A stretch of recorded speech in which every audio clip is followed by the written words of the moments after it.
y bienvenidos al Laboratorio de Ideas en su sesión número 13.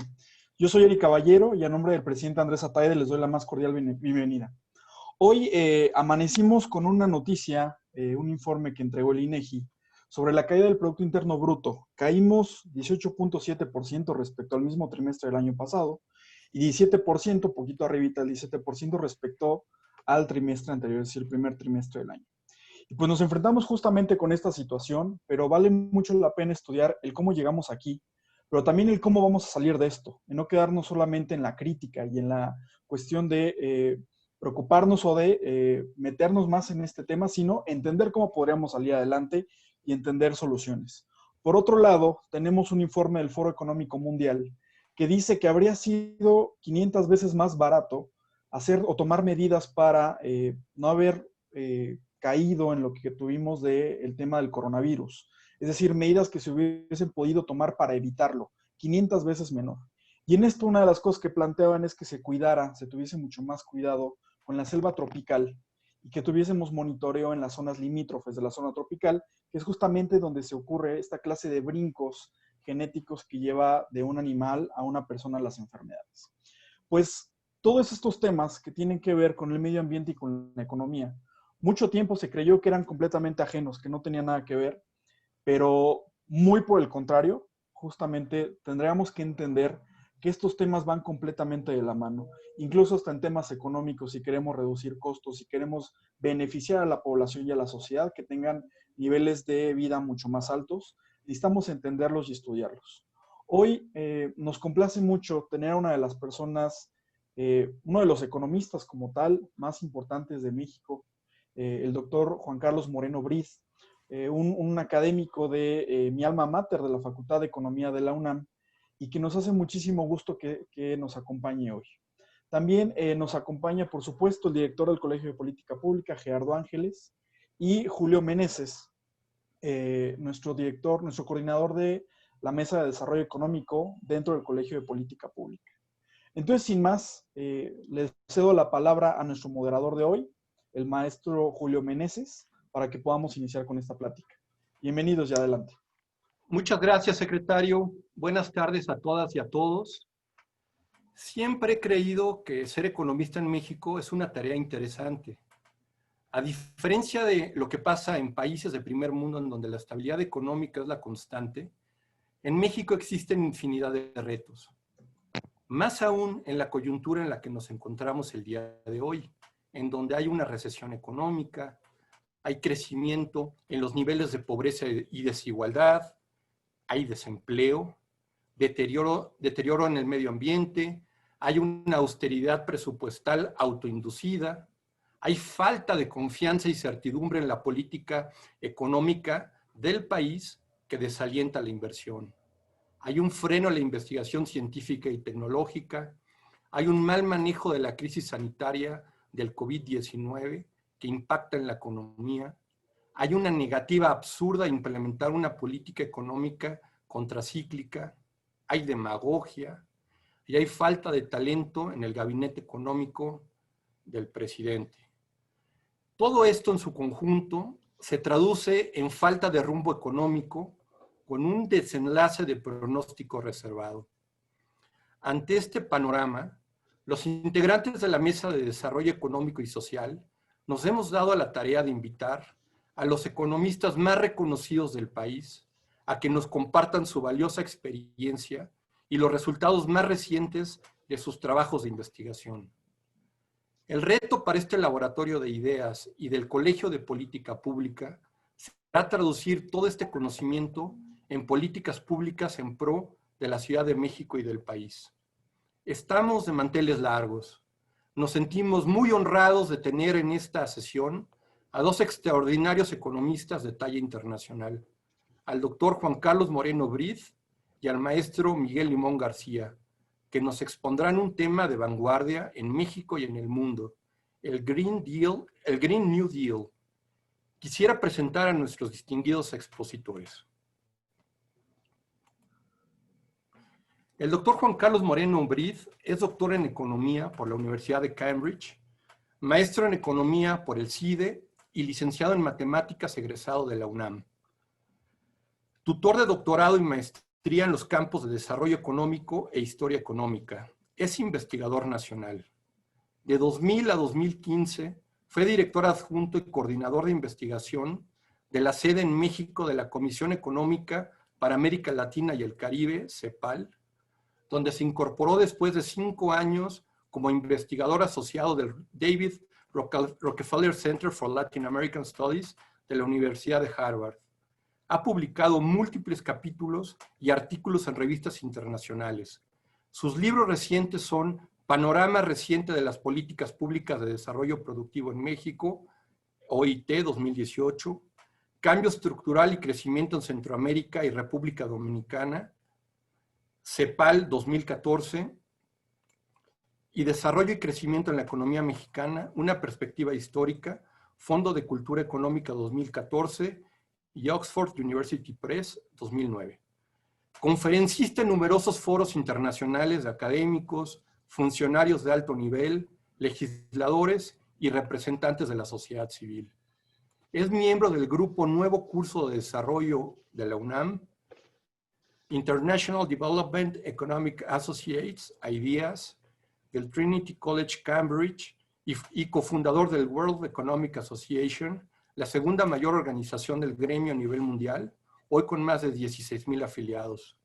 Es presidente del Consejo Directivo del Centro de Investigación Económica y Presupuestaria, CIEP, miembro del Grupo Nuevo Curso de Desarrollo de la UNAM y del Consejo Asesor Técnico del Centro de Estudios Económicos del Sector Privado, CESP, así como consultor en diversos organismos internacionales y entidades públicas o privadas. Bienvenido, doctor.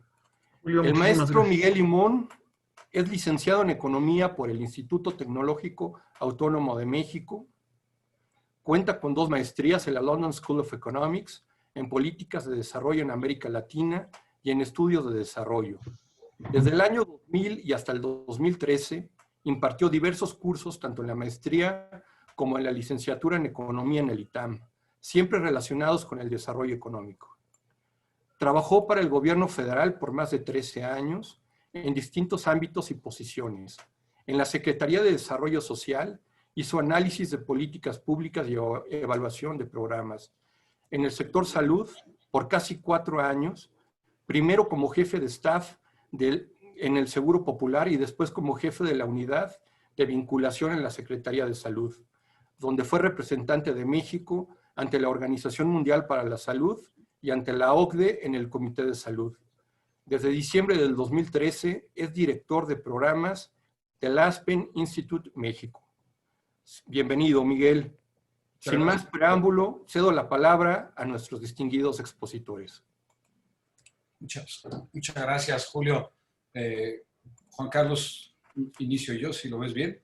Por favor, orden alfabético o por edades que estás más joven. Bueno, muchas gracias antes que nada a quienes nos invitan, los organizadores, Eric Caballero, Gerardo Ángeles, mi querido Julio, muchísimo gusto estar con ustedes, compartiendo un espacio con el doctor Moreno Brid y sobre todo, pues mucho gusto estar con el público que hoy nos acompaña, con los asistentes. Este formato a mí me gusta porque puedo ver que sí hay mucha gente, ¿no? En los otros nada más veo que estamos los panelistas y yo sí es que estoy yo. Y aquí ya vi que sí, ya le di clic y por ahí ya vi varios rostros, cosa que siempre es bastante motivante. Bueno, antes que nada déjenme comentarles un poquito acerca de lo que es el Aspen para aquellos que no saben. Somos una organización de la sociedad civil que tiene la misión de fomentar la reflexión, el debate y la discusión entre los diversos sectores de la sociedad y de aquellas ideas y acciones tendientes a promover una sociedad más abierta y democrática. En estos diálogos participan líderes y actores que normalmente no se hablan entre ellos, es decir, ya sabemos bien que el sector privado, los empresarios, se hablan entre empresarios y entre un grupo siempre de ellos, ¿no? Los políticos, pues entre su grupo de políticos, pues, el sector público. Las ONGs, pues entre las ONGs que se llevan y la academia, pues siempre están pensando ellos por su parte. Pocas veces tienen espacios para reunirse y el Aspen busca fomentar eso, ¿no? Espacios donde distintos líderes de diversos sectores puedan dialogar en torno a problemáticas que el país enfrenta. Y una de las problemáticas más importantes que tenemos en México y en el mundo es el desarrollo. Nos ha costado mucho, mucho trabajo realmente al adoptar, alcanzar una senda de bienestar sustentable. Hemos probado algún modelo, hemos probado otro, y los modelos que hemos tratado no han beneficiado a todos los hogares y han perjudicado constantemente al medio ambiente. En este sentido, y para hablar de un nuevo modelo de desarrollo sustentable en México, quiero presentarles el resultado de 2 ejercicios que en el ASPEN llevamos a cabo recientemente conjuntamente con el doctor Moreno Brid. Primero, a fines de enero de este año, realizamos en coordinación con el Programa Universitario de Estudios de Desarrollo de la UNAM, del doctor Rolando Cordera, y con la Conferencia de las Naciones Unidas sobre Comercio y Desarrollo, la UNCTAD de la ONU, mesas de diálogo sobre un nuevo acuerdo global para el desarrollo sustentable en México. Fueron ejercicios muy ricos. Durante 2 días contamos con la participación de más de 40 expertos y líderes nacionales e internacionales provenientes de los sectores público, privado, la academia y la sociedad civil, para crear un espacio de análisis y reflexión sobre los retos y oportunidades que en México implica lograr este nuevo acuerdo global. Posteriormente, hace un par de meses realizamos también un webinar en el cual se profundizó en el tema sobre la visión empresarial y las políticas requeridas para llegar a este nuevo acuerdo. No lo puedo lograr y es imposible hacerlo, así mencionar todas las participaciones que en estos ejercicios se vertieron, pero para ello los invito a consultar los videos, etcétera, están en la página del ASPEN, pero haré una presentación de lo que a mi entender fue lo más relevante. Todo parte de que tanto para México como para el mundo entero es urgente atender los retos que presenta conciliar la mitigación de los impactos del cambio climático con las necesidades de impulsar un crecimiento económico elevado y con equidad. Es decir, tener un crecimiento económico sostenido, sustentable, generalizado, que sea limpio e incluyente. Ya lo decía el discurso inicial que pusieron en video. It can provide for everyone, ¿no? Este mundo sí puede proveer para todos. Hay que encontrar la forma y el modelo, y este es un planteamiento que busca eso. Es imposible, ¿no?, seguir con la dinámica económica de escaso respeto a la sustentabilidad ambiental y de bajo crecimiento con desigualdad. Esto se ha traducido en bajos niveles de empleo, se ha traducido en informalidad, en empleos precarios, en bajos salarios. Esto se ha traducido también en incrementos en las brechas de desigualdades socioeconómicas y en aumentos de la pobreza. Con las crisis actuales de salud y economía, estos problemas van a verse seriamente agravados. Esto se ha dado principalmente por una desatención a desafíos estructurales, por modelos que hemos implementado, tales como un reducido rol del Estado y restricciones fiscales, presupuestales, austeridad. Ha habido insuficientes niveles de inversión en capital productivo. Los flujos de capital han sido desenfrenados y no regulados, los capitales. Ha habido monopolios, hay monopolios. Hay una dependencia desmedida hoy en día en las economías ricas del quantitative easing y una adicción enorme a la deuda. Hay una excesiva confianza en la liberalización comercial. Creemos que mágicamente si tenemos comercio con todo mundo, vamos a ser ricos. Sin hacer el trabajo que hay que hacer atrás de todo eso, ¿no? Falta de espacio de políticas, sobre todo de la industrial, ¿no? Esto ha sido exacerbado por restricciones impuestas por acuerdos de libre comercio que nos impiden subsidiar sectores que son fundamentales en términos de desarrollo y que muchas economías desarrolladas a lo largo del tiempo han subsidiado fuertemente, ¿no? Y por último, la falta de atención al medio ambiente. Ha habido una acumulación creciente de dióxido de carbono en la atmósfera que está generando graves estragos en nuestro ecosistema. Bueno, quiero profundizar un poquitito en el reducido rol del Estado y la falta de política industrial que ha implicado en muchos casos que no se realicen inversiones ni públicas ni privadas en infraestructura que requerimos para desarrollo. La escuela neoliberal se maneja bajo la siguiente premisa, que no se requiere de política industrial, ya que los actores privados, por puros incentivos económicos, realizarán las inversiones que sean económicamente racionales. En tanto que lo que hemos visto es que a falta de inversiones, regulación y de una política fiscal adecuada por parte del Estado, los actores privados no han llevado las inversiones que son socialmente más rentables, sino que han hecho las que consideran económicamente más redituables a corto plazo. Son necesarias, por lo tanto, inversiones coordinadas y complementarias hoy en día, las cuales a su vez detonen más inversiones en el futuro. Cada inversión debe coordinarse con inversiones paralelas en otros sectores para que cada una de ellas sea rentable y viable. El problema de coordinación está presente en el esfuerzo para avanzar hacia un sendero de crecimiento bajo en carbono.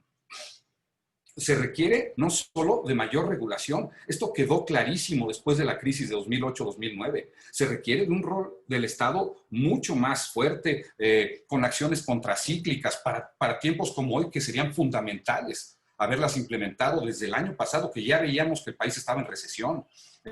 Se requiere de redistribución, se requiere de apoyo al desarrollo tecnológico, de inversión en bienes públicos, en proyectos productivos y en energías limpias que impliquen la decarbonización de la economía.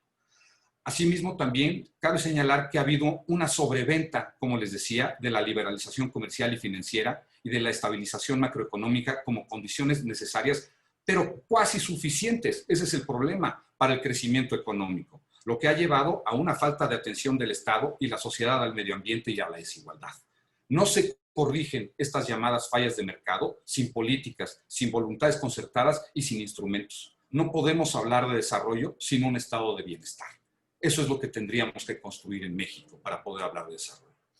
De continuar así, lo vivido por las crisis actuales, la económica y la de salud, puede ser solo un ensayo de lo que sigue, de lo que podemos vivir en próximos años. Urge un nuevo acuerdo global y nacional con políticas públicas para impulsar inversiones en la decarbonización de la economía. Todo ello, además de tener en el centro el empleo digno, bien remunerado. En este sentido, se plantean 5 objetivos para alcanzar la senda del desarrollo. Primero, fomentar el empleo formal y con salarios dignos para todos. Segundo, cerrar las brechas de desigualdades socioeconómicas. Tercero, proteger a las poblaciones vulnerables y promover los derechos económicos. Cuarto, una política participativa y democrática en la toma de decisiones en materia de economía. 5, la decarbonización del crecimiento y la recuperación de la salud del medio ambiente. Para alcanzar estos objetivos se requiere un nuevo acuerdo que combine la recuperación ambiental, la estabilidad financiera y la justicia económica. Para hacer posible este acuerdo, se debe contar con políticas y recursos que impulsen las inversiones en la decarbonización de la economía, en particular de nuestros sistemas de energía, de transporte, alimentación y producción de bienes y servicios. Todo ello debe hacerse de manera tal que se garanticen empleos dignos y bien remunerados. De esta forma se pretende insertar a la economía global y mexicana en un principio en la ruta de crecimiento elevado, incluyente y sostenido con bajas emisiones de carbono. Los instrumentos que se plantearon para hacer esta política, este nuevo acuerdo global verde, incluyen el aumento del gasto público en bienes y servicios y transferencias con redistribución del ingreso, aumento de la participación salarial, coordinación de políticas macrofinancieras con énfasis en la industrialización limpia, apoyo fiscal y progresividad tributaria, inversión productiva e infraestructura, inversión pública para la transformación energética, es decir, suplantar energías contaminantes con energías limpias y renovables, así como elevar la eficiencia energética, impulsar a la inversión privada, a la estabilidad macroeconómica, generar certidumbre y Estado de Derecho, regulación del sistema financiero y coordinación internacional. La UNTAD resume esto en 3 R's, que son recuperación incluyente, regulación rentista y financiera y redistribución. La recuperación incluyente implica sustituir la austeridad por un empleo pleno y decente, aumento de la inversión pública con fuerte dimensión asistencial y productiva, gastos de infraestructura fiscal y social y aprovechar oportunidades para la recuperación del medio ambiente es decir, la descarbonización. Segundo, regulación significa que ser meramente amigable con los inversionistas no ayuda a los países a aumentar la formación de capital hacia un desarrollo sustentable, sostenido e incluyente. Se deben reprimir la búsqueda de rentas corporativas y regular el sector financiero y los monopolios. Y por su parte, la redistribución debe ser universal y de fondo, estructural, para ser verdaderamente transformadora. Debemos tener impuestos progresivos, detener la caída de los impuestos corporativos, fortalecer los controles internacionales y cerrar las brechas fiscales. Debe haber eficiencia y eficacia en el gasto público. Por último, se planteó que el mejor momento para empezar es inmediatamente, para minimizar los costos del cambio climático y sociales que ya hay hoy en México. México debe tener una política industrial que impulse el crecimiento y el desarrollo económico, pero con formas sustentables de hacerlo, ¿no? La política comercial debe estar acompañada de política industrial. Es fundamental tener una industria nacional verde. Hasta aquí mi participación, mi querido Juan Carlos.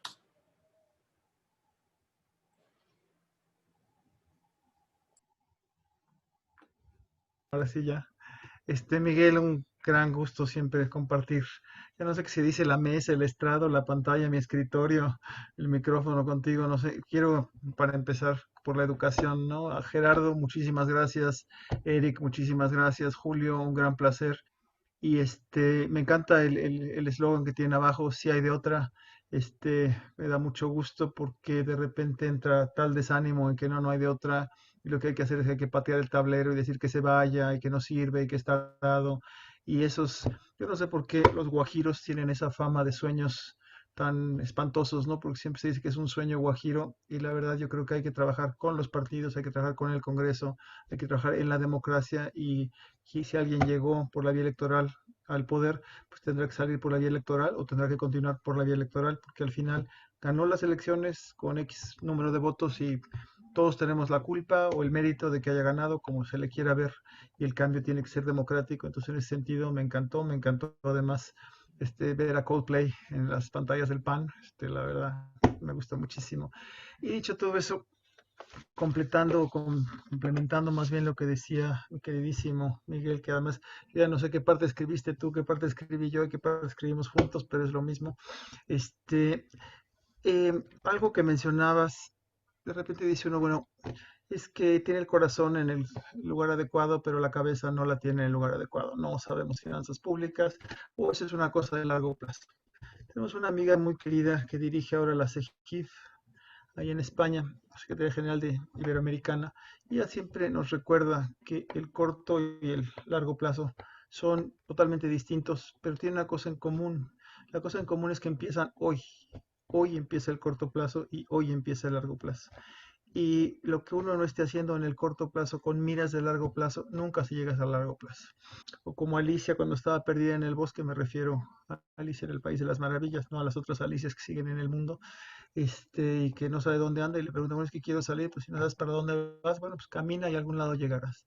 Gran error que nos pasa de repente que tenemos políticas de muy corto plazo sin una visión de largo alcance.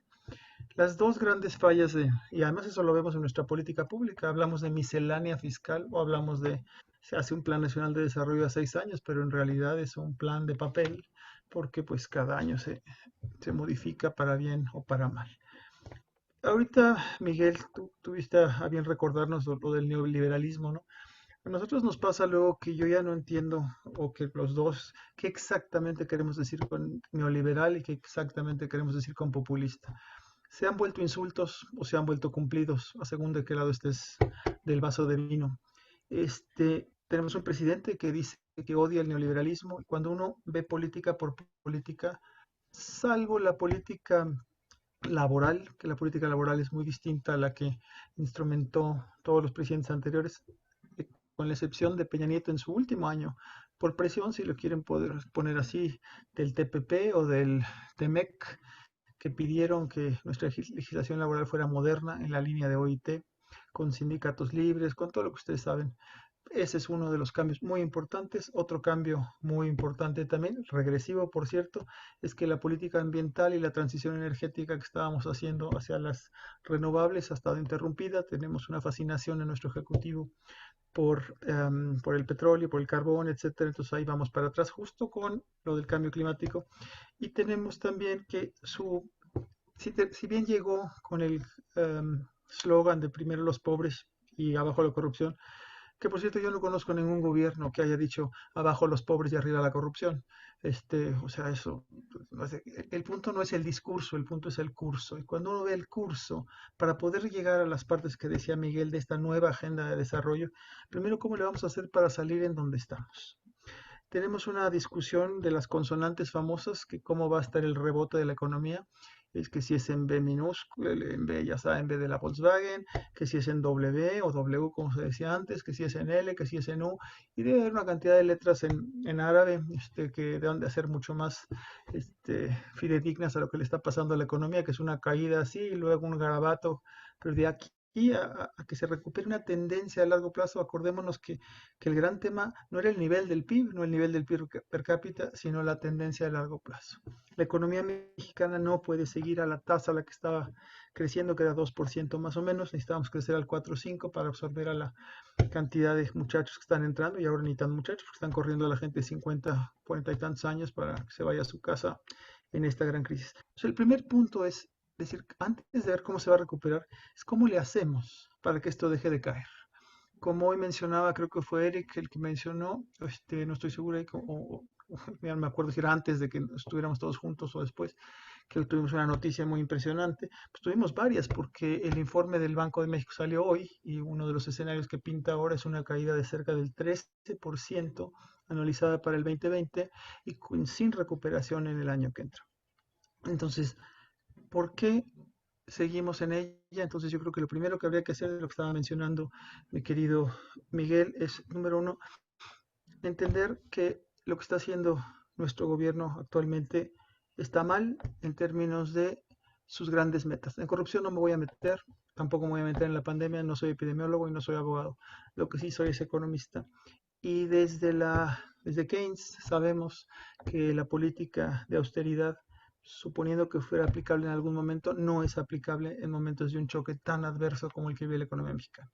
La economía mexicana vive un choque como nunca lo habíamos vivido, salvo la integral, es decir, es el choque del H1N1, el choque financiero de 2007-2008, el choque del petróleo 82-83, son todos los choques a la vez, y nuestro señor presidente está empeñado en que con la austeridad vamos a seguir adelante, y lo que sabemos todos es que eso nada más profundiza la recesión, prolonga la recesión, y la CEPAL en sus proyecciones nos muestra que o nos indica que de todas las economías de América Latina, tenemos que la economía mexicana es la que menos recursos fiscales ha dedicado a lo que ustedes quieran en términos del impacto del COVID.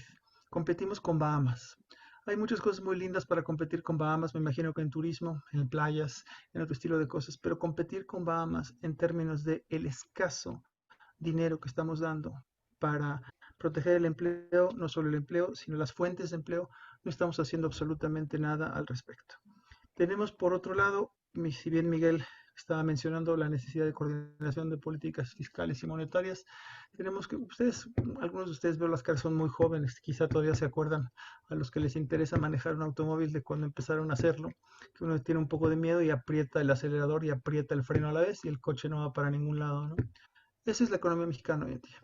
Tenemos un Banco de México, alabado sea el Señor, soy agnóstico, pero uso ese tipo de expresiones, este, que está con una política activa, flexible, tratando de meter liquidez, tratando de apoyar, por un lado que no quiebren los bancos y por otro que haya poder de compra por el lado que le corresponde, por el lado de los créditos. Pero por otro lado tenemos la Secretaría de Hacienda que está pisando el freno con toda la energía del mundo para que esto no se, comillas, descarrile, porque lo ideal es tener un déficit cero y una deuda en proporción del PIB que no suba. Pues con la pena, pero lo que estamos viendo es que entonces las mismas cifras de CEPAL indican que no hay economía en toda América Latina cuyo PIB vaya a caer más que el de la economía mexicana. No hay economía en toda América Latina cuyo índice de pobreza vaya a deteriorarse más que el de la economía mexicana, ni tampoco el índice de pobreza extrema. O sea, el slogan, como ustedes tienen de que hay de otra, hay otro slogan que dice haciendo historia. Estamos haciendo historia como país en términos del poco apoyo que estamos dando en términos fiscales hay margen suficiente para ampliarlo 2 puntos, 2 puntos y medio, los estudios del CEI, del Centro de Estudios Piedras e Iglesias, de México Como Vamos, del INCO, de quien quieran, no estoy seguro si el apreciado tiene estudios semejantes, pero todo el mundo indica que se debe y se puede hacer eso. Todos pagamos unos fees al Fondo Monetario Internacional por un crédito que no queremos usar y al final de la historia estamos condenando a los pobres para que estén mucho peor. Los niveles de pobreza ya los registrados, ya no se diga las proyecciones de Coneval, indica un drama social brutal.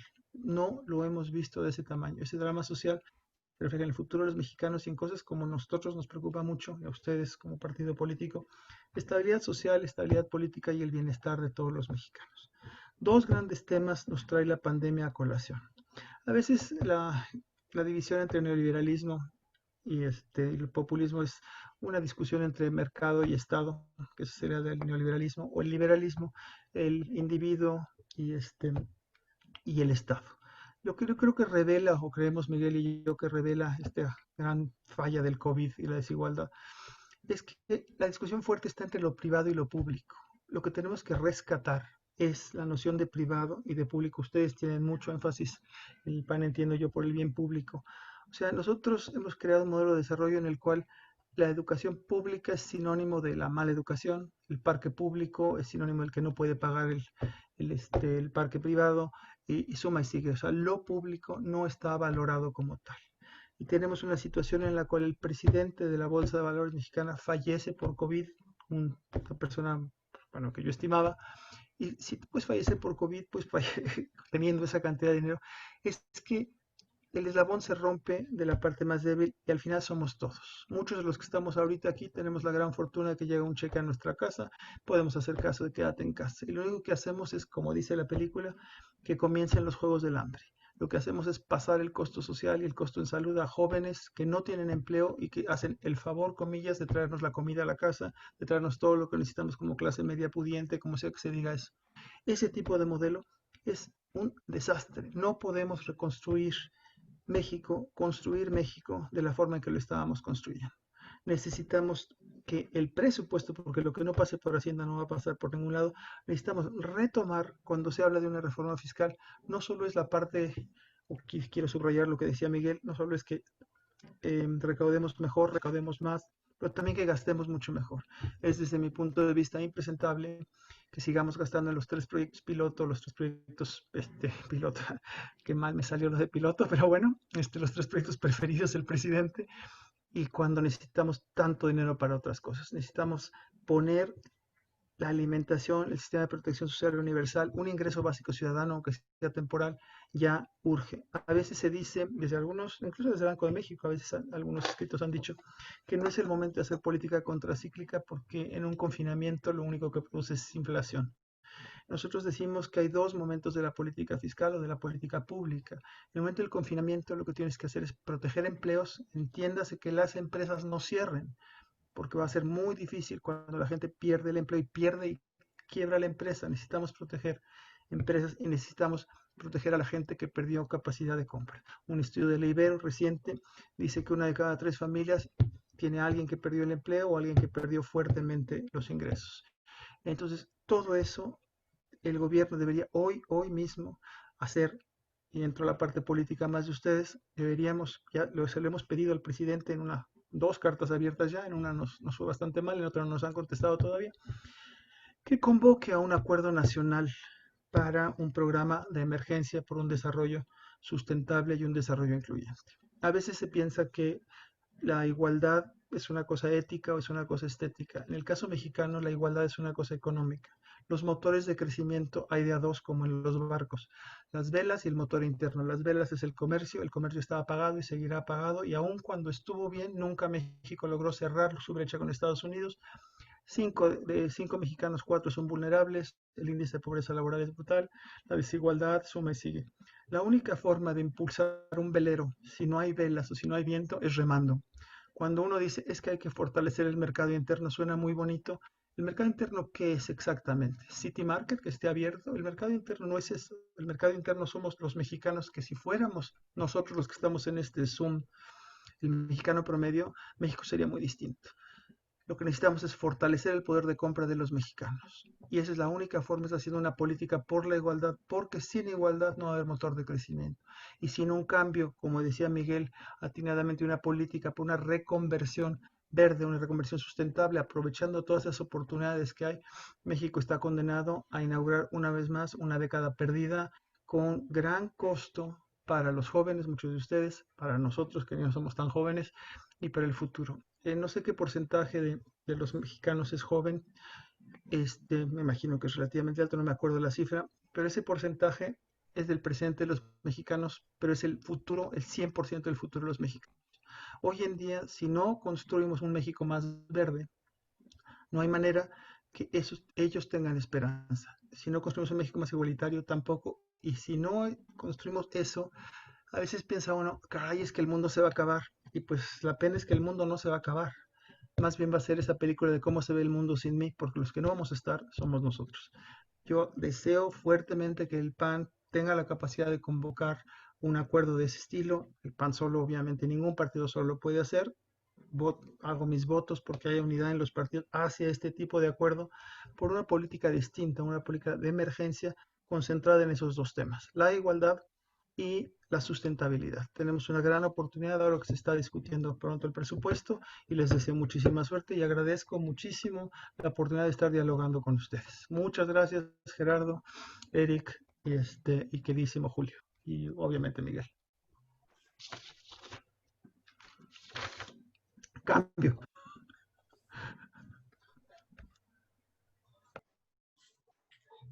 Prendemos el micrófono, por favor, de Julio. Estimado Paco.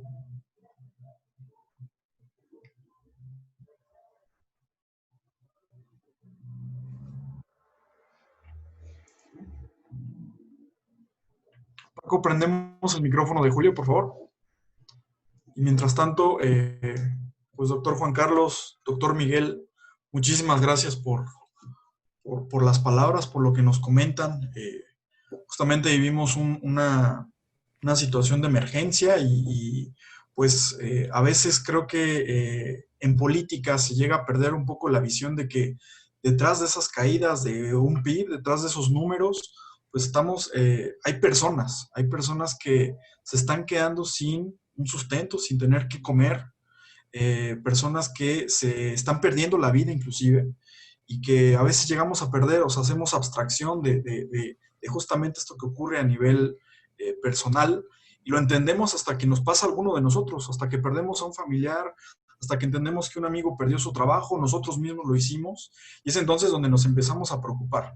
Entonces, yo les agradezco muchísimo a ambos, muchísimas gracias a mi coordinador Julio Meneses por ayudarnos a este acercamiento y pues empezar a trabajar justamente en ver qué es lo que podríamos hacer de aquí en adelante. Entonces, si me permiten, seguimos con la sesión de preguntas y respuestas y le cedo la palabra a Julio.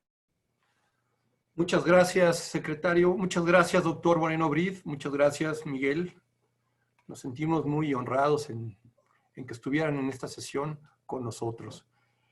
Pues si les parece, como ya es usual, hacemos una ronda de 3 preguntas y después vendría la respuesta. Recordando que cada persona, cada pregunta, la podrá formular en 1 minuto. Así que si alguien tiene alguna pregunta.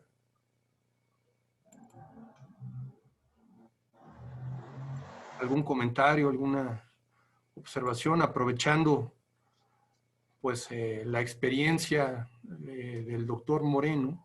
Aquí Juan Herrera. Sí, por favor.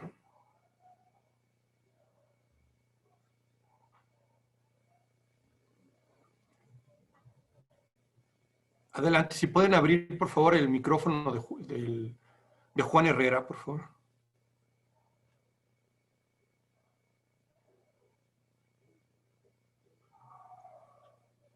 Listo. Adelante, por favor. Ahí está ya. Muy bien. Mi pregunta es sumamente sencilla. Si se sigue la misma política de estar otorgando asistencia a la gente pobre, que cada vez evidentemente será más, ¿cuál será el resultado final, digamos, en unos 3 años? ¿En qué situación, cómo nos vemos exactamente en 3 años de seguir haciendo ese tipo de asistencia social? Esa es mi pregunta. Ok.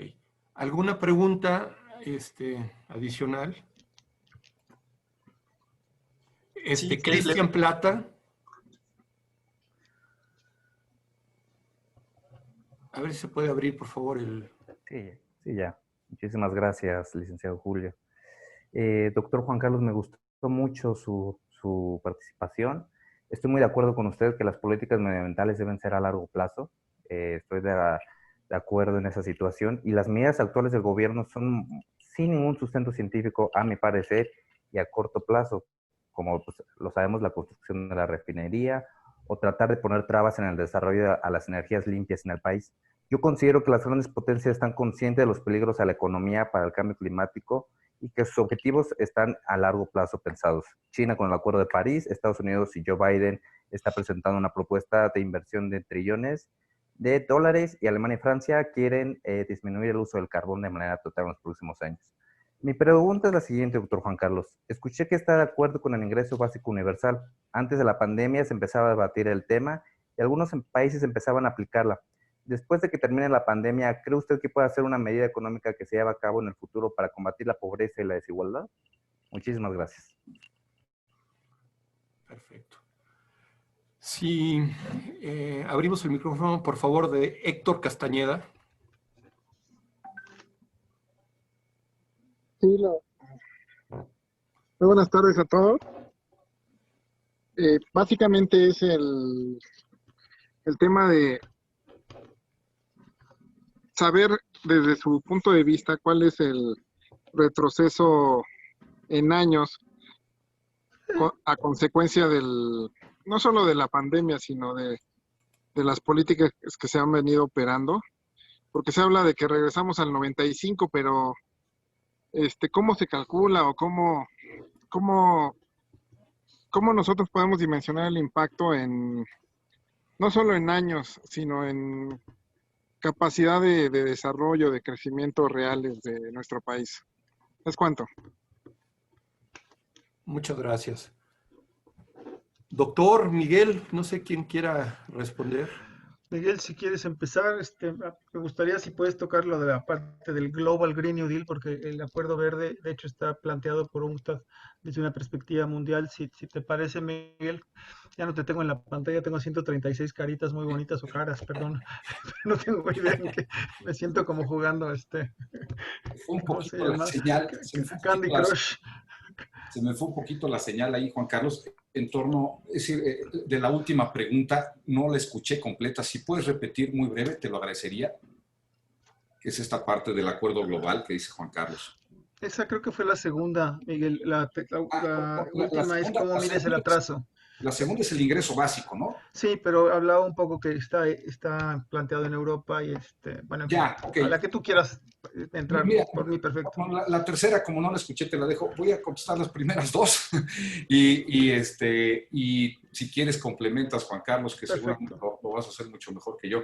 La asistencia social, el tema de asistencia social es muy complicado, es decir, en un país donde la informalidad es del tamaño que es, que tenemos un sistema de pensiones que no alcanza para todos, que no alcanza para todos, además los que estamos en el sector formal, porque para acabar de cotizar los que estamos en el régimen 97 para adelante, las no sé cuántas cientos de semanas, es muy complicado. Entonces, la gente en México transita en la formalidad, la informalidad, etc. La parte de asistencia social, hay una parte de justicia en este país que es indiscutible, ¿no? Inclusive yo trabajé en gobiernos panistas y teníamos también asistencia social, sin duda alguna, ¿no? Ahora, repartir dinero por todos lados de esta forma, sin que el dinero vaya a inversiones serias, lo decía Juan Carlos, yo creo que Milton Friedman sería feliz viendo este ejercicio donde no hay política, donde se reparte el dinero abiertamente y a ver qué pasa. ¿Qué va a pasar en 3 años? A mí, si la política del gobierno es meramente asistencial, me espanta mucho, porque si el 2% de crecimiento era realmente precario, con una política basada en asistencialismo, el crecimiento va a estar muy raquítico si es que hay. Si es que pasamos de la recesión o de las crisis, ¿no? Entonces, por ese lado, basar la política del gobierno en asistencialismo, como expliqué en un principio, requerimos un país donde haya políticas fiscales, industriales, en fin, tenemos que ir mucho más a fondo que repartir dinero, ¿no? Primero, esa sería mi aportación en cuanto a una asistencia social. El ingreso básico, ya planteado en Europa, el ingreso básico es otra vez parte de una justicia social. Es decir, aquellas personas que viven con menos de lo que cuesta una canasta básica para mantenerte en una sociedad como esta, tienen, y están empleados, por ejemplo, no, porque no estoy hablando de los que estén empleados y la asistencia, estoy hablando de los que están empleados y aún con el empleo no les alcanza para cubrir esas necesidades. Bueno, el ingreso básico que complementaría estas brechas, como yo lo entiendo, es fundamental, ¿no? Es fundamental que la gente pueda. ¿Cómo vamos a activar un mercado doméstico si la gente no tiene para consumir en bienes primarios? Yo no estoy hablando de iPads, no estoy hablando de tenis de moda, estoy hablando del transporte colectivo, estoy hablando de comer fruta y verdura, en un país que producimos fruta y verdura a exportar, ¿no?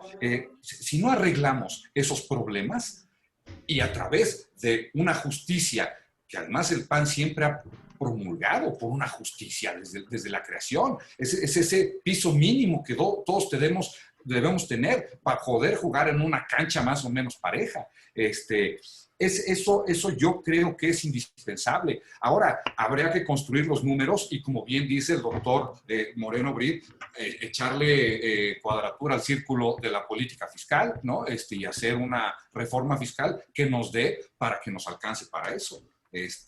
Porque no está barato, no está nada barato, pero es un tema de justicia y de crecimiento y de desarrollo económico. Repito, si no tenemos, como bien lo dijo el doctor, el mercado, la demanda interna bien establecida, pues está muy complicado generar. Doctor. Muy bien. ¿Le sigo? No sé si se escucha. ¿Sí se escucha? Perfecto. Sí. Quisiera yo agregar en la misma línea, bueno, la del ingreso básico ciudadano, pues es curioso que venga la pregunta desde el panel. Ricardo Anaya era uno de sus caballos de batalla yo sugiero que quien sea que me preguntó, pues lea la bibliografía de Ricardo, que estaba muy bien argumentada, de hecho, estaba argumentada pre-pandemia. Cristian, fue Cristian, ¿no? Plata el que me preguntó. Yo creo que hay un giro adicional, el ingreso básico post pandemia y el ingreso básico en la pandemia. Post pandemia, léete, lo de Ricardo está muy bien hecho, yo estoy a favor de eso. Y ahorita entro a la parte de justicia social, o mejor me sigo. La decisión más importante que toma un mexicano hoy en día en términos económicos, ¿cuál es? Somos demasiados para hacer una votación y me imagino que algunos de ustedes dirán que la educación, no sé, la salud, etcétera. Pero la decisión más importante que toma el mexicano es decirle a la cigüeña en dónde nacer. Cuando estás en la panza de la cigüeña, le tienes que atinar a la cigüeña. Si le quieres decir que te lleve a Santa Fe, le tienes que decir a la cigüeña exactamente de qué lado de la barranca te deje. Porque si se equivoca la cigüeña, y son 3 metros, o sea, no creas que es mucho que se tiene que equivocar la cigüeña. Oye, me trajiste a 5 kilómetros de distancia. No, Tecamachalco A y Tecamachalco B, Santa Fe A, Santa Fe B. Hay unas paredes que no hay manera ni de subir ni de bajar. Se necesita muchísimo talento para caer y se necesita una suerte inmensa para subir. El mito de Benito Juárez, en el otro sentido, no de la 4T, es un mito. Donde naces, bueno, vean los trabajos del SEI de movilidad social, estás condenado no digo que no hay excepciones, pero si naces en la parte de hasta abajo, si tu abuelo, la mejor decisión que puedes hacer es escoger a tu abuelo, escogerlo, no a tu papá, sino a tu abuelo. Si lo escoges bien, pues ya la hiciste. Si lo escoges mal, híjole, se pone muy complicado. Entonces, en un país en el que eso es lo que ocurre, o sea que la movilidad económica, y hablo económica, pero no solo es de dinero que ganas, es qué salud tienes, cuántos años de vida esperada tienes, de qué te vas a morir, qué enfermedades tienes. Entonces, infancia es destino, pero infancia de tu abuelo es destino tuyo. Entonces ahí es a lo que voy ahora del ingreso básico ciudadano y la justicia que decía Miguel. Hay de a dos. Es impresentable que según donde nazcas te mueras de hambre o no te mueras de hambre o estés condenado. Incluso si lo que no comiste bien los primeros 3 años de tu vida va a ser muy difícil que lo compenses. No digo que quedes mal para siempre, etcétera. Entonces hay de a dos. Si no les quieres dar ese ingreso básico ciudadano, tienes que garantizárselos por una protección social universal. O sea que siendo nada más mexicano, ya con eso tengas derecho a salud de calidad, tengas derecho... Miguel se le olvidó el agua, habló de alimentos. 1 litro de agua es más caro que 1 litro de gasolina. Dicen, lávate las manos, hombre, encantado. Yo sí, ustedes también, pero mucha gente, ahí no hay manera que se lave las manos ni 2 veces al día. Y el manejo del agua, esa es otra. La desigualdad de género es brutal. Las mujeres son las que invierten toda esa cantidad de tiempo. Entonces, tenemos unas desigualdades enormes en las cuales se necesita eso que llamémosle, se puede llamar asistencia social, querido Juan, o se puede llamar justicia social, o se puede llamar compensación social. O sea, en el momento actual, y ahora voy a lo de que continuar con la asistencia social, me encantaría tener cifras, Juan, que dijeran, y perdón que te hable de tú, pero creo que tenemos la misma edad, perdón, y además tienes muy bonitos libros allá atrás. Ya, ya me perdí, claro. Andrés Manuel, nuestro presidente, dice que, que no hay necesidad de hacer política fiscal nueva porque con la que ya había hecho él desde el principio se atiende todo. Coneval no tiene información para decir que su sistema de transferencias es más justo, más en términos de que ayude a los pobres o que baje la desigualdad de lo que era el de antes. Entonces, ni siquiera sabemos, y lo que sí sabemos es que, bueno o malo como sea, es el que él implementó, me refiero a Andrés Manuel, antes de que empezara la pandemia. Y no ha gastado un maldito peso más en eso. Se les ha adelantado pensiones a la gente mayor, etcétera, pero eso no es gastar más. Se les ha permitido que hagan recursos, que accedan a sus afores, eso no es darles más dinero, es comprometer su futuro. Entonces, en ese sentido, hay que apoyar porque tiene un problema muy fuerte la pandemia. En condiciones normales, llamémosle la objeción neoliberal a la asistencia o esto, al ingreso básico ciudadano, es que entonces la gente es medio vaga, entonces no va a salir a buscar trabajo. Eso se puede discutir, pero en condiciones en las cuales ahorita las cifras de Banco de México que sacó Jonathan Heath, hay una cosa que se llama la brecha laboral, que son los desocupados abiertos, los subocupados, que son los que quisieran trabajar más horas, pero no les alcanza, y hay otra que es los nuevos, que se llaman los disponibles, que son la gente que no está en la población económicamente activa oficialmente, porque ni trabaja ni busca trabajo, pero no busca trabajo porque está en la depresión, en el convencimiento absoluto de que no va a encontrar trabajo. Cuando suma uno de esos tres, es el porcentaje, es el 50% de la población ha de trabajar. 50%. Estamos hablando de gente que se va a morir de hambre, de gente que está sufriendo privaciones enormes. Entonces, en este sentido, no es de que, bueno, si vamos a seguir dando la asistencia, ¿qué va a pasar después? Pues lo primero que va a pasar, yo haría la pregunta un poco al revés, Juan. ¿Qué pasa si no hacemos estos programas? ¿Qué le va a pasar a estas gentes? ¿Qué va a pasar? Pues lo que gustes, la descomposición del tejido social. Ríete de los suéteres de Chiconcuac que se desmadejan así. Eso es lo que va a pasar. Entonces, en ese sentido, yo creo que urge, se necesita y debería de ser, pero en última instancia lo mejor es generar empleos, claro que sí, pero de un piso mínimo. O sea, no es posible que tengamos esa injusticia que decía yo en tono pues sarcástico de que lo mejor es que la cigüeña es la que le atine, pero no todos podemos nacer del mismo lado de Santa Fe, ¿no? Otra cosa. Luego, lo de bueno, ya contestas, estoy nada más complementando lo que decía Miguel. Y luego, ¿cómo mides el atraso? Qué difícil es, porque esto es como los tiburones, eso fue Héctor el que lo comentaba, creo. ¿Cómo lo medimos? Lo medimos en PIB per cápita, lo medimos. Hay una obra de teatro, por cierto, que cómo mides un año en copas, en tazas de café, en How to Measure a Year, ¿no? Rent, creo que es, no me acuerdo, es preciosa la música. Pónganla, por cierto, para el siguiente en vez de Coldplay. Es buenísima. Lo puedes medir de muchas maneras, pero es en el hubiera. ¿Qué hubiera sido de México si hubiéramos seguido creciendo como antes? ¿Qué hubiera sido en PIB per cápita, en desigualdad, en pobreza, en justicia social, en desigualdad de género, en brecha con Estados Unidos, en brecha con China? O sea, es muy curioso. Nos recetamos diario una publicidad que estamos haciendo lo mejor que se puede, ¿no? China, que es donde empezó esta danza, el trade-off que dicen los economistas entre salud y economía, pues China, ahí empezó el problema y China tiene muchos menos muertos que nosotros. China es el único país que con cifras del Fondo Monetario Internacional, su economía va a crecer. y los de algunos de sus países ahí cercanos quizá. Pero entonces dice, bueno, nosotros de verdad estamos haciendo las cosas así también, nuestro gobierno, nosotros, y digo Brasil y quien gustes, ¿no? Entonces yo creo que hay otras maneras de hacer la cosa. Entonces en términos del atraso, ustedes son muy jóvenes, pero algunos quizás se acuerdan de los camiones de pasajeros mexicanos, que es cuando subes y hay un letrerito ahí que dice avance lentamente hacia atrás. Entonces, eso es lo que nos va a pasar en el indicador que gustes. Hay unos muy dolorosos que es la desigualdad. Eso va a ser brutal. Desigualdad y pobreza va a ser un desastre. La CEPAL tiene para América Latina que en el PIB vamos a retroceder 10 años en el sentido de que el nivel del PIB se va a recuperar, creo que es el PIB per cápita, perdón, se va a recuperar dentro de 10 años para la región en promedio. El del empleo tarda más, y el de la pobreza, en términos de la incidencia de la pobreza, es todavía más. La evidencia nos dice que uno es 10, otro es como 15 y otro es 25. Entonces, tenemos un desastre a la puerta, en nuestra puerta. Estamos encerrados nosotros y ahora que abras la puerta, ¿qué es lo que te vas a encontrar si no cambiamos esa política? Y eso corresponde a los partidos, sinceramente. No creo que las marchas de que se vaya y todo eso sirvan de absolutamente nada.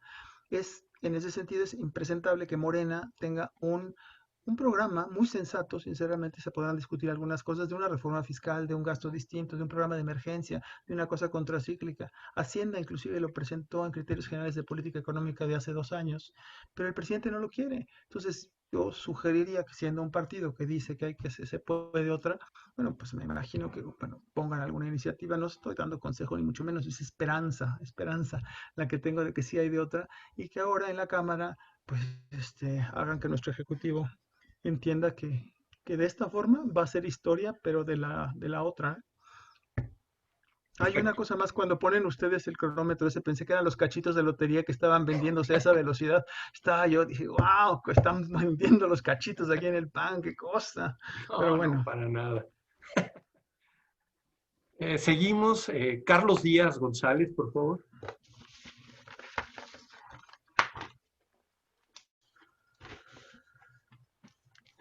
Yo no oigo nada. Buenas noches, ¿ya me escuchan ahí?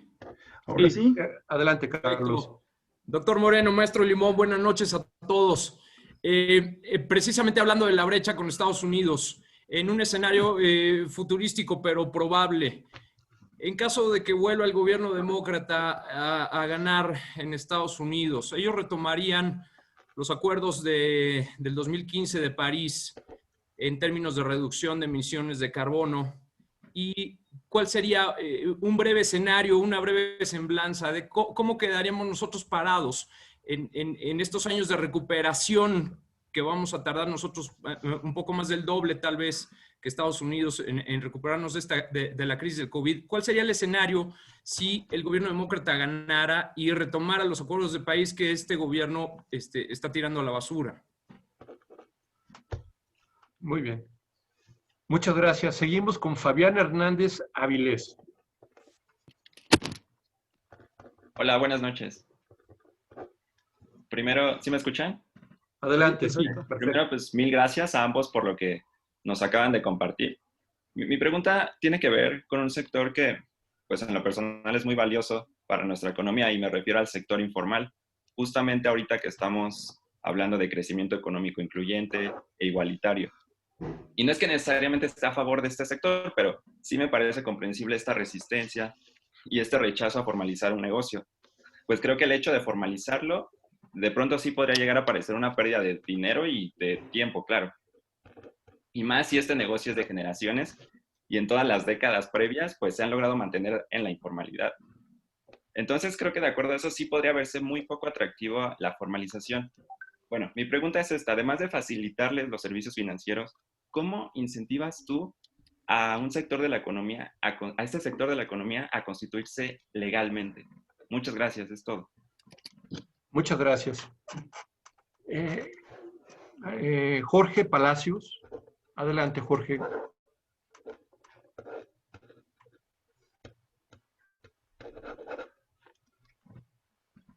¿Sí me escucha?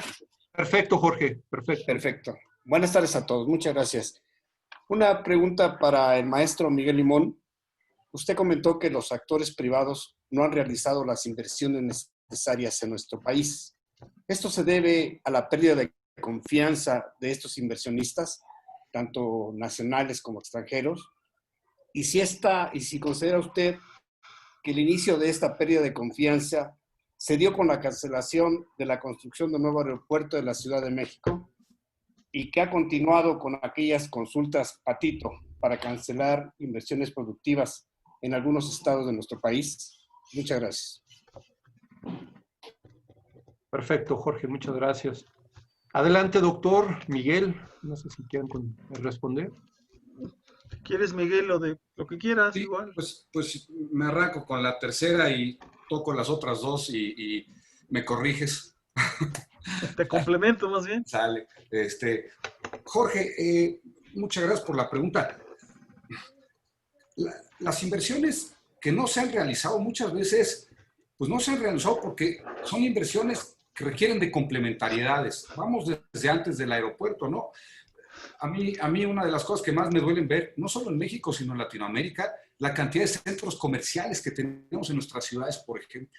En lugar de invertir en espacios públicos dignos, donde la gente pueda salir, donde pueda haber una vida social, la gente en México sale de sábado en la tarde al centro comercial que le quede menos lejano y ya afortunadamente para muchos pues está muy cerquita alguno, ¿no? Entonces, a mí eso me dice, bueno, hay algo de inversión. Hay inversiones que estaban comprometidas pues, desde hace tiempo y sí, por supuesto, se han perdido no solo por el aeropuerto. Ahora lo que pasó con la cervecera en Mexicali, ¿no? Es decir, esta pérdida de confianza, bueno, primero, hacia atrás. Hemos tenido una carencia de política industrial que ha generado una no inversión por parte de actores privados también, ¿no? Eso sí es una derivada de la política neoliberal, que el argumento era, no hay mejor política industrial que la que no hay, ¿no?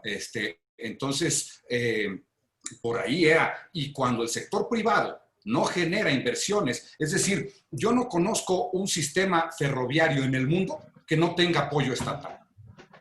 No hay, ¿no? Entonces, si vemos ese tipo de inversiones tan brutales que requieren al Estado y a la parte privada conjuntamente, tampoco las hemos tenido, ¿no? El sur-sureste de México, pues no tenemos un corredor, no hay un sistema para enfriar los productos que pudieran llegar a todo el este de Estados Unidos, y si tuviéramos en lugar del Tren Maya un tren que nos permitiera comerciar por todo ese lado con todos los estados de acá, que son los estados ricos del este americano, pues tendríamos un mercado muy grande para poder accesar, ¿no? Y esas inversiones tampoco se han hecho. Ahora, el tema del aeropuerto y lo que puede estar asustando, eso es tremendo. Eso, pues no nos hagamos eso. Es decir, Alfonso Romo tuvo que estar por todo el país asegurándole a los inversionistas que el aeropuerto a lo mejor seguía, ¿no? Y que pues tuviéramos calma, los mexicanos, porque las inversiones sí iban a llegar.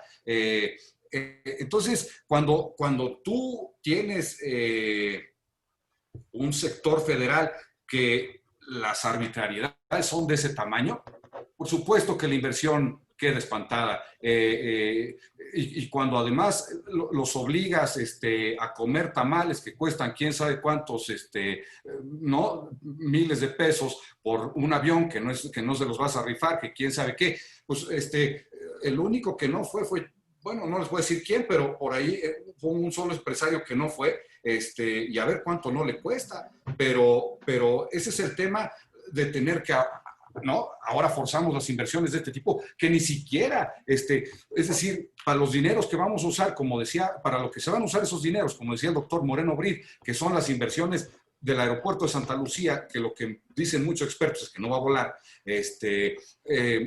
la refinería, en estos tiempos, que es completamente un proyecto inviable, ¿no? Sustentablemente inviable, y el Tren Maya, que es un tren de diésel, bueno, si esos son los motores del desarrollo, realmente el crecimiento va a ser nulo. Ahora, la informalidad no está nada fácil, pero hay que hacer atractiva la formalidad. A veces un poco con la zanahoria y otras con el garrote, pero mientras no generemos un sistema de veras de bienestar social, mientras no tengamos un welfare state, ¿no? El incentivo para estar dentro de la formalidad es muy bajo. Yo veo ahí cómo me hago pato y no pago esto y no pago lo otro y no pago aquello y me sale mucho mejor vivir así. Si me saliera mucho mejor vivir en un sistema que me diera educación de buena calidad, que me diera salud de buena calidad, que tuviera yo garantizado el acceso de mis hijos a ciertos servicios, etcétera, bueno, pues estoy completamente seguro de que preferiría yo tener la credencial que me da acceso a todo eso, y es el bienestar social, que estar fuera. ¿No? Es un tema, yo creo que de incentivos muy fuerte y de dineros otra vez, de tener una reforma fiscal que te permita generar un sistema de un welfare state. Si ganan los demócratas, pues si no ganan los demócratas, el doctor Moreno Brill y yo no vamos a volver a hablar del tema de Green New Deal. Aquí se acaba, ¿no? No hay para dónde. No, esa es la mera verdad, si se acaba, es decir, el cambio climático allá arriba al señor Trump le vale un sorbete, ¿no? Crea o no en él, no le importa, y la política de Green New Deal no tiene espacio. Con los demócratas sí, ellos han hablado de este tema, ellos han hablado de generar un modelo global otra vez, de que Estados Unidos vuelva a ser la cabeza de desarrollo y demás. Por supuesto que creo que nos conviene. Desafortunadamente, todavía nuestra economía sigue pegada a la norteamericana. Si ellos crecen mucho, nosotros crecemos poco. Si ellos estornudan un poquito, nosotros decrecemos mucho. Entonces, sí, por supuesto que nos conviene alguien que adopte estos modelos a la humanidad, no a México, ¿no? Yo así lo veo. Mi querido Juan Carlos. Yo agregaría, Miguel, y tienes razón, creo que fue Fabián, no, fue Jorge, ¿no? Al final, el de la inversión, creo que fue, ¿no? Sí, claro, si veo uno de las encuestas de Banco de México sobre clima de inversión, se ve muy claro que en julio, cuando fue electo el presidente actual, el clima de inversión mejoró muchísimo, ya se había descontado que iba a ganar. En noviembre todo se fue al carambas, luego mejoró y hace poco todo se fue al carambas otra vez con el COVID. Dicho todo eso, habría que recordar que México lleva 30 años creciendo muy poquito, en el cual la brecha, o sea, no es que estábamos creciendo al 5%, ya no digas tasas chinas, 4%, que México, qué economía tan dinámica, y López Obrador vino y descompuso todo. No, López Obrador gana en una situación en la cual la economía mexicana se caracteriza por gran desigualdad, escaso crecimiento, pobreza, vulnerabilidad, toda esta historia. De hecho, la inversión privada venía cayendo como proporción, bueno, en términos reales, la recesión empezó en el 2018, pero la inversión privada, dinamismo, así en términos agregados, hace mucho que no tiene. Si le agregamos a eso que la inversión pública con el presidente Peña Nieto cayó a una tasa de 5% real anual. Esas son tasas como de guerra civil.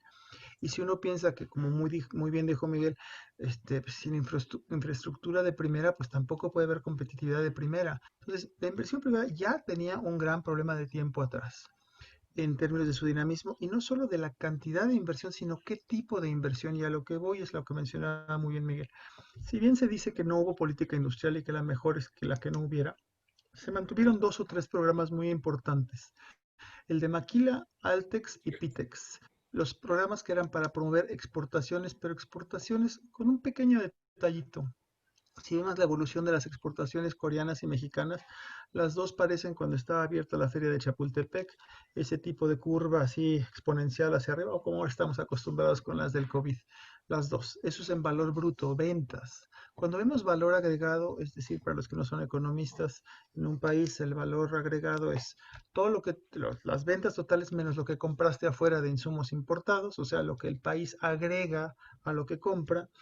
En el caso coreano, también se ven así, para arriba, esas espirales preciosas. Y en el caso mexicano se ve una serpiente que ojalá fuera como Quetzalcóatl que volaba, ¿no? Nada. Corre y vuela, corre y se acelera, pero nunca vuela. Entonces tenemos una política industrial que a lo que se afianzó fue a generar exportaciones per se sin importar en el valor bruto. Entonces eso no funcionó. Lo ambiental ni de casualidad. Entonces, estamos ahora en esta gran falla de mercado, que es la parte de cambio climático, en que tiene uno un problema de coordinación. Porque uno diría, es que yo tengo una gran idea, vamos a no renovables, o digo, vamos a la energía renovable, vamos a hacer tal cosa. Solito no tienes ni el mercado, ni ya no digas ahora tienes que tener el acompasamiento con la privada y la pública, pero si además cambias de un momento a otro y ahora resulta que siempre sí Pemex, que siempre sí el petróleo, y si el del sombrero que está en el Senado, que es el que controla el carbón, es el que vende, no, son unas cosas impresentables, ¿no? Entonces necesitarías, en ese sentido, es un Global Green New Deal, no dice empresario, ponte la camiseta verde, ya sé que está totalmente desprestigiado ese color en términos de partidos, pero en términos sea ambientalmente sustentable, solito no hay manera. Entonces necesitas este acuerdo entre sector privado, sector público y los trabajadores también para transformar ese México en esa dirección. Y le agrego también ahora en la parte de informalidad, como diría Juan Gabriel, que en paz descanse, pues qué necesidad, ¿no? Digo, la verdad, qué necesidad de ser formal. Si estás manejando un carro informal, ganas mucho más que con el salario mínimo. Entonces no hay manera. Entonces, en ese sentido, y ahora tengamos cuidado con lo que pedimos. Si se formalizara a todos los informales y tienen acceso a una credencial para la salud pública en los institutos de calidad de la salud, revienta el sistema, el sistema fiscal, bueno, el sistema hospitalario, el sistema fiscal mexicano. Hay que tener mucho cuidado con lo que le piden a la vida, ¿no? Entonces, en ese sentido, yo creo que la informalidad no es una causa del lento crecimiento de la economía mexicana, sino es una consecuencia del lento crecimiento de la economía mexicana. Si tenemos los sectores dinámicos, la manufactura, servicios de calidad, me refiero a computadoras, todo ese estilo de cosas, absorbiendo gente, pues padrísimo, ¿no? Si no, pues lo que pasa es que, claro, pues mejor pues, manejo un taxi, o sea, ahora con el desempleo brutal que hay, ya ni tomo Uber, pero tomaba, ¿no? Y la conversación había subido mucho, tenías muchachos, ya ni tan muchachos con maestrías en mercadotecnia, la conversación maravillosa, pero el empleo no hay, ¿no? Y vuelve a la parte de asistencia y todo, entonces mientras no haya una estrategia de crecimiento de largo plazo, ¿no? Esto de la informalidad, pues nos molestará o no nos molestará, pero la verdad ahí va a seguir, o sea, esa característica es, agarra Panamá, por ejemplo, Panamá es un pueblo, bueno, en fin, como nosotros, pero con las grandes obras del canal, qué informalidad, o sea, absorbían empleado, mano de obra de donde fuera. Entonces, si está creciendo la economía, desaparece la informalidad, digo que todo desaparezca, desaparece mucho, pero este es un colchón que está ahí porque la economía está estancada, porque no hay inversión y no es culpa de Andrés Manuel. O sea, Andrés Manuel con sus cosas de la consulta popular y esta danza y sin inversión pública está haciendo lo mismo que Peña Nieto, claro que está muy mala cosa y con un clima de polarización entre el sector privado, el sector público, etcétera. Pero no es culpa de Andrés Manuel, no. O sea, Andrés Manuel viene a descomponer más una situación que ya estaba mal. O sea, México no crecía. La brecha con Estados Unidos se ha ido ampliando en PIB per cápita, en productividad laboral o de la otra, si quieres. No tenemos una política de innovación, no tenemos una política de desarrollo tecnológico. Son muchas más cosas. O sea, le podemos echar a Andrés Manuel lo que quieran. Está bien. Pero estamos en la segunda derivada de una situación que ya estaba mal. Claro, dirías, oye, es el colmo, yo voté porque devuelvan las entradas, ¿no? Pero bueno, no viene nada más de él, ay, fíjate, aquí no lo invierto porque está loco. No, tú ya no invertías desde antes, por algo no invertías. Puede ser falta de una política, falta de un... Los países, meramente el puro sector empresarial, meramente el puro gobierno, no da. En democracias como la nuestra, en formación, en construcción o como le quieras llamar, ese acuerdo entre los dos, y por eso insisto en lo que mencionábamos Miguel y yo al principio, de que se necesita un acuerdo nacional para una política distinta, política de largo plazo, sustentable y sostenible en los dos sentidos de igualdad y demás. Y lo de, pues me alineo a lo que dijo Miguel, la respuesta de Carlos. La verdad es que se vaya Trump, ¿no? Que lo que nos cueste, digo, ya total, ¿qué va a pasar? Pues quién sabe. Igual, como López Obrador dice que él no se quiere pelear con Trump, tampoco se va a querer pelear con Biden. Y si Biden nos pone condiciones ambientales mucho más restrictivas, pues las vamos a cumplir, porque nuestra política es la misma. Estamos como la Diana apuntando hacia el norte y ya no le sigo. Es un desastre. Entonces, bueno, no tenemos hacia dónde ver nosotros. Como decían los coreanos, para poder avanzar tienes que avanzar con tus propios pies. Un paso y otro paso. Y nosotros, pues en estas andamos, ¿no? Un poco perdidones. Muy bien. Pues tenemos todavía una lista de personas que quieren hacer preguntas. Por cuestiones de tiempo, quisiera invitar a nuestros colegas que tienen preguntas, que nos la pueden hacer llegar sus preguntas a la Secretaría de Estudios y con mucho gusto se las hacemos llegar a los ponentes. Entonces, sin más, yo quisiera cederle la palabra a nuestro secretario de Estudios, al maestro Eric Caballero, para hacer el cierre de esta sesión. Muchísimas gracias, Julio. Doctor Juan Carlos, doctor Miguel, de verdad muchísimas gracias por acompañarnos, por darnos esta explicación. Lo comentábamos al principio, estamos a favor del intercambio de ideas. La verdad que qué nutritivo poder contar con ustedes. Ojalá no sea la última ocasión, que nos puedan seguir acompañando en ocasiones futuras, incluso de ser posible ya presencial, cuando hayamos logrado superar esta situación en la que nos encontramos. Y pues también agradecerle a todas y a todos por habernos acompañado. Esta fue ya la sesión número 13 del Laboratorio de Ideas. El lunes, igual a las 6 de la tarde, nos vemos en la sesión número 14. Y en esta ya les vamos a presentar como tal el formato de cómo vamos a realizar la evaluación. Como bien comentaban, estamos trabajando diferentes temas y la intención es que al final tengamos una evaluación para continuar con los pasos siguientes. Entonces, pues les agradezco muchísimo por habernos acompañado, por habernos sintonizado y nos vemos el próximo lunes. Tengan muy buena tarde y cuídense mucho, por favor. Gracias, Eric. Gracias, Julio. Julio, Gracias, Gerardo. Muchas gracias, doctor. Muchas gracias, Miguel. Ahí nos avisan qué calificación sacamos, Miguel y yo, en la evaluación que nos hagan. No, la evaluación para los que estamos aquí participando. Ustedes ya Pensé tienen que para 10 con nosotros, dije, ay, felicitaciones. caray, 10 con felicitaciones, doctor. Gracias. Eric, un placer, gracias. Gracias Un cuando gusto. quieran. Es un Muchas placer gracias. estar con Miguel aquí con ustedes. Julio, felicidades por el trabajo que están haciendo. Gerardo, igual, espero no los hayamos aburrido. No, para nada. Muchas gracias. Lo mejor del Cuídense mundo, mucho. gracias. Estamos en contacto. Seguro que sí. Gracias, Miguel. Hombre, a ustedes, gracias.